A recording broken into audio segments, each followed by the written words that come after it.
Education में करा रहे थे क्वेश्चंस, हायर एजुकेशन में सीक्वेंस लेके आ रहे हैं, सीक्वेंस को डिफरेंशियल में बता दी थी, बेसिक बता दिया था, रेंज बता दिया था, सीक्वेंस में क्या होता है मैं थोड़ा सा बताता हूँ nth टर्म के बारे में। फिर आते हैं सीक्वेंस कितने टाइप्स होता है उसके बताता हूँ। सबसे पहले आपको बता रहे हैं nth टर्म निकालने का। सीक्वेंस और सीरीज में डिफरेंस क्या होता है मैंने बता रखा है। सीक्वेंस क्या होता है, सीक्वेंस होता है जैसे हमने लिखा यहाँ पे 1 2 3 4 डॉट डॉट डॉट, तो ये हमारे पास क्या कहलाएगा, सीक्वेंस कहलाता है।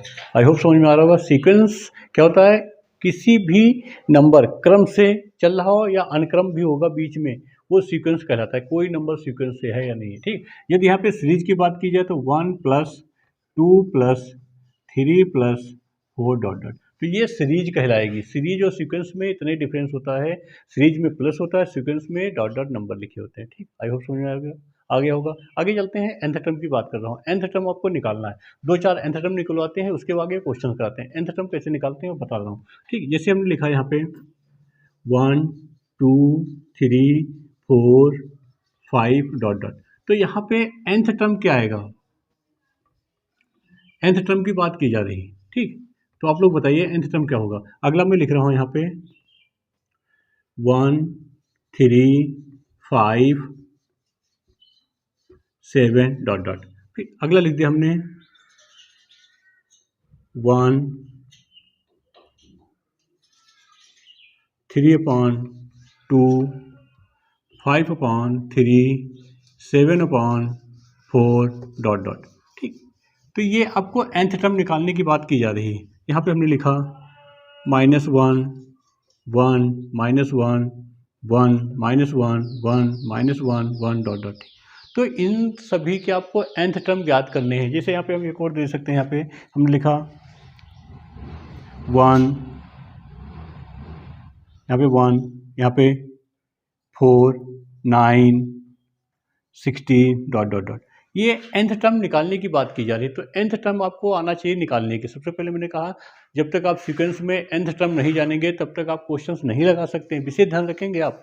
तो यहाँ पे क्या करते हैं, ये जैसे हमने लिखा यहाँ पे देखिए, ये 1 पे 1 2 पे 2 3 पे 3 4 पे 4 5 पे 5, तो nth टर्म नंबर पे जब हम जाएंगे, nth नंबर nवें नंबर पे जाएंगे तो यहाँ पे n हो जाएगा, ठीक। ये n कहलाएगा, ठीक है। और इसको सीक्वेंस में लिखने के लिए ये सीक्वेंस में लिखते हैं, तो देखिए सीक्वेंस में क्या करते हैं, सीक्वेंस में ये साइन बन जाएगा इससे ये, और इधर ये, तो इक्वल टू यहाँ पे सीक्वेंस का साइन n, ये nth टर्म सीक्वेंस कहलाया। आई होप समझ में आ रहा होगा। पहले nth टर्म निकाल लेंगे, फिर आगे चलते हैं। जैसे ये भी हमारे पास सीक्वेंस दे रखा है ये, तो आगे इक्वल टू, तो यहाँ पे क्या है देखो 1 3 5 2, तो यहाँ पे क्या हो जाएगा देखिए 2n-1, ये इसे ध्यान रखेंगे। +1 नहीं करना है, यहाँ पे +1 करेंगे, n 0 नहीं लेना। n all natural number represent कर रहा है, यहाँ पे n बिलोंग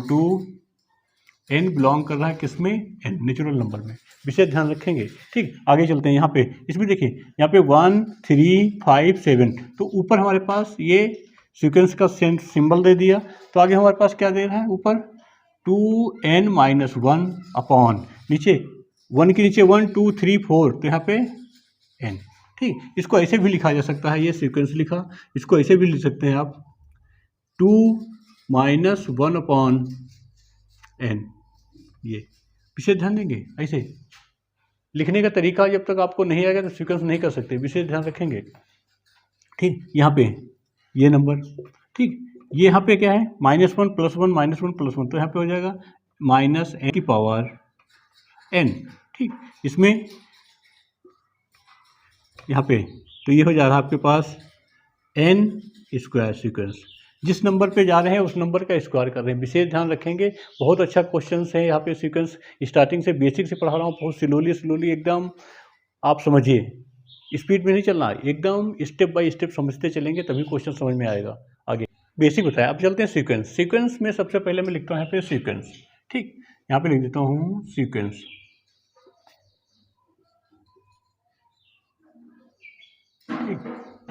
सीक्वेंस।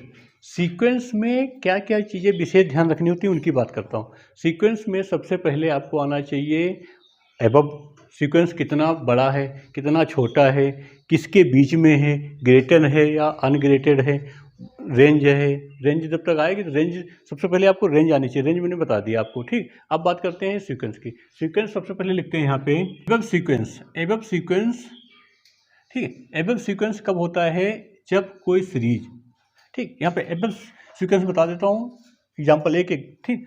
जब भी हमारे पास यहाँ पे हमने लिखा m ग्रेटर देन या इक्वल, यहाँ पे एक्स एन किसी भी नंबर से यदि हमारे पास m क्या है, सीक्वेंस का कोई नंबर है, ग्रेटर देन होगा तो वो एबव सीक्वेंस कहलाएगा।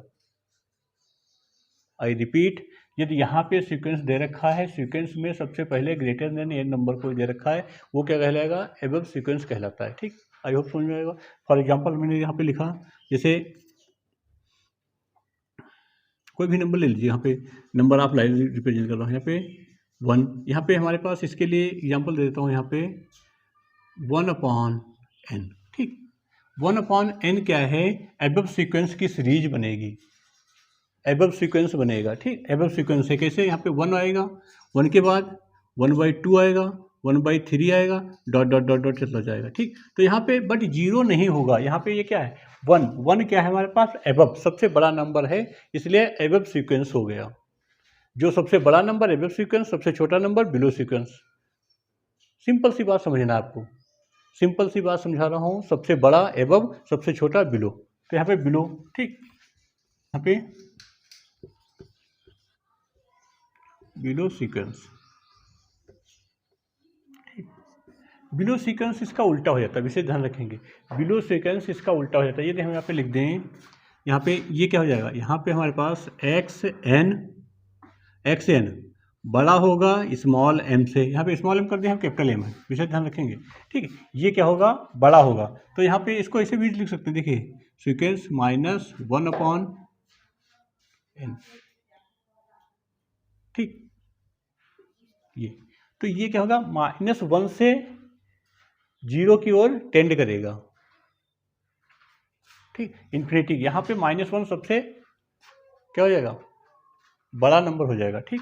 यहाँ पे इसको ऐसे ना लिख के यहाँ पे आप लिख सकते हैं, यहाँ पे लिखा, तो यहाँ पे हमारे पास एनी नंबर्स के लिए चलेंगे, जैसे कोई भी नंबर आप ले लीजिएगा, यहाँ पे हमने n ले लिया, n, ठीक। तो n रिप्रेजेंट करेगा यहाँ पे 1 2 डॉट डॉट डॉट, तो यहाँ पे 1 क्या है, 1 सबसे बिलो नंबर हो जाएगा, विशेष ध्यान रखें 1 सबसे बिलो नंबर हो जाएगा, तो ये क्या कहलाएगा, बिलो सीक्वेंस कहलाएगा। इसी को यहाँ पे अपर सीक्वेंस और यहाँ पे बिलो सीक्वेंस भी कहा जाता है, विशेष ध्यान रखेंगे, ठीक। इसके बाद आता है बाउंडेड,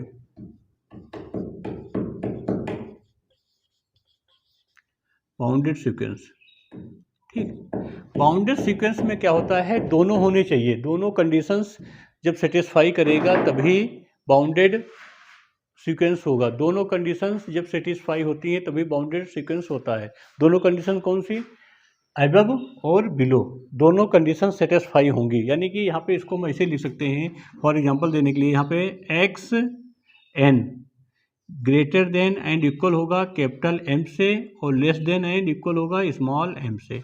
ये तो ये दोनों कंडीशंस क्या होनी चाहिए, सेटिस्फाई होनी चाहिए, ठीक है। तो कब सेटिस्फाई होंगे, मैं फॉर एग्जांपल बता रहा हूँ, जैसे हमने लिखा यहाँ पे ये, ठीक। तो यहाँ पे इसके लिए हमने कह सकते हैं, फॉर एग्जांपल फॉर एवरी यहाँ पे देता हूँ, for every n belong to capital n में, ये तो होगा n बिलोंग करेगा कैपिटल n में, समझ में आ रहा है। तो यहाँ पे हम क्वेश्चंस क्या बनाते हैं, यहाँ पे ये सीरीज हमारे पास सीक्वेंस दे रखा है -1 की पावर n, तो यहाँ पे हम इसको जैसे रिप्रेजेंट करेंगे नंबर ऑफ लाइन पे, नंबर ऑफ लाइन पे जैसे रिप्रेजेंट करेंगे आप, तो यहाँ पे क्या होता है 0 0 तो ये होगा, उसके बाद क्या होता है 1 आएगा, -1 आएगा इधर, ठीक, फिर 1 आएगा, फिर -1, एक सीरीज बनेगी 1 -1 1 -1 1 -1 1 ऐसे चलेगा, ठीक। ये तो ये हमारे पास एक क्या है, पर्टिकुलर नंबर आ रहा है 0 -1 से 1 के बीच में, तो यहाँ पे रेंज का भी प्रभाव पड़ता है, रेंज भी बताया है, रेंज यहाँ पे हमारे पास क्या है -1 से 1 के बीच में, तो ये हमारे पास बाउंडेड है, बाउंडेड सीक्वेंस हो जाएगा, 1 और -1 के बीच में बाउंडेड है, ये बंधा हुआ है, विशेष ध्यान रखेंगे आगे। अच्छा, बाउंडेड होगा, अनबाउंडेड कब होता है, अनबाउंडेड इधर बताते हैं, अनबाउंडेड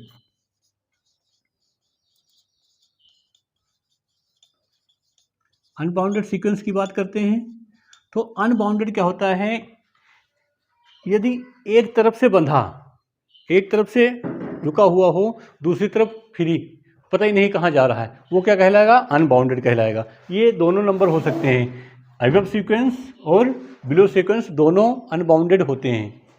ठीक है, कैसे, यदि वहाँ पे हमने क्या कहा, क्या कह रहे हैं, क्वेश्चंस क्या कहता है, क्वेश्चंस कहता है जैसे हमारे पास 1/n दिया है, तो ये क्या है, स्टार्टिंग पॉइंट तो पता है, यहाँ पे स्टार्टिंग पॉइंट तो है, स्टार्टिंग पॉइंट क्या 1, लेकिन कहाँ पे जा रहा है उसको लिमिट नहीं पता, वहाँ पे रुकने की उसकी नहीं पता, तो वो अनबाउंडेड कहलाएगा। आई होप समझ में आ रहा होगा। बाउंडेड अनबाउंडेड ये सब मैंने बता दिया आपको, समझिए, देखिए, रिपीट करिए, फिर आगे क्वेश्चंस कराते हैं। देखते रहिए हमारी वीडियो। धन्यवाद।